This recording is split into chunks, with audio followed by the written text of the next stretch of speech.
The Pakistani economy is facing one of its worst crises in history. The country's foreign exchange reserves have almost vanished, and the country is struggling to pay off extremely high levels of external debt.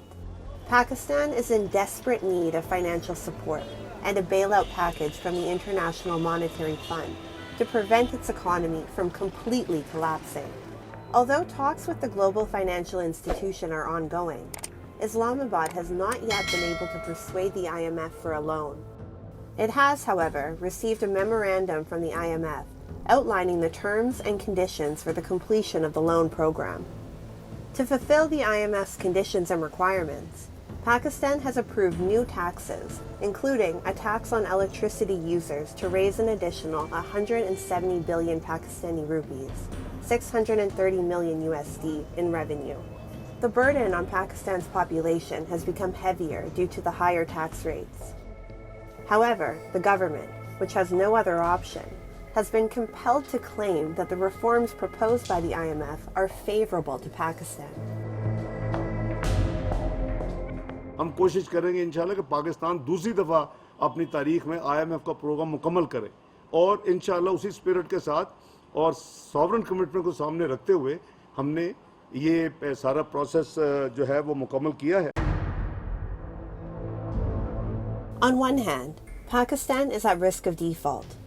On the other, the IMF is saying it wants more time for negotiations with Pakistan.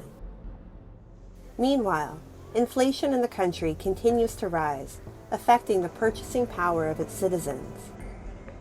Many ordinary Pakistanis are forced to borrow money to afford even the most basic of necessities to keep up with the surge in the cost of living.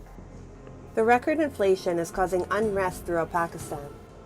The apex trade body in Pakistan, the Federation of Pakistan Chambers of Commerce and Industry, has also expressed resentment over the government's plan to impose new taxes.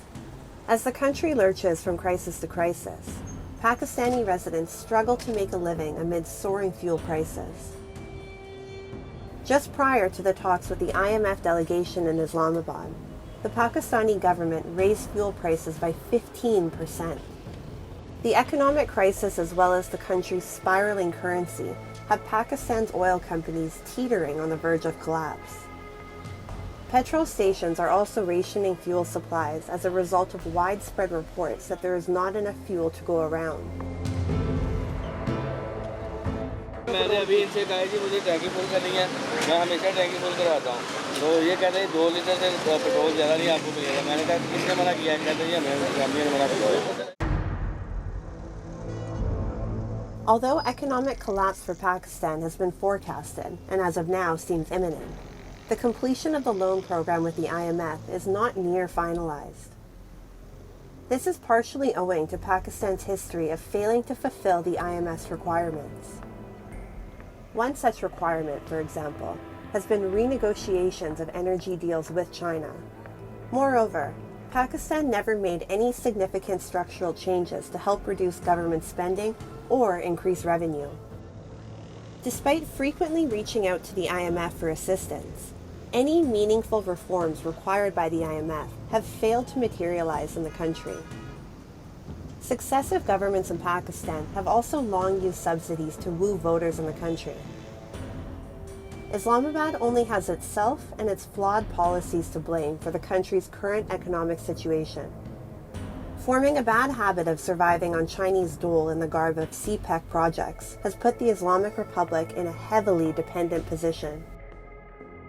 Failure to secure a bailout from the IMF will catapult the country into levels of never-before-seen desperation and destitution, and many fear that the country is on course to replicate the economic disaster that plagued its South Asian neighbor, Sri Lanka, last year.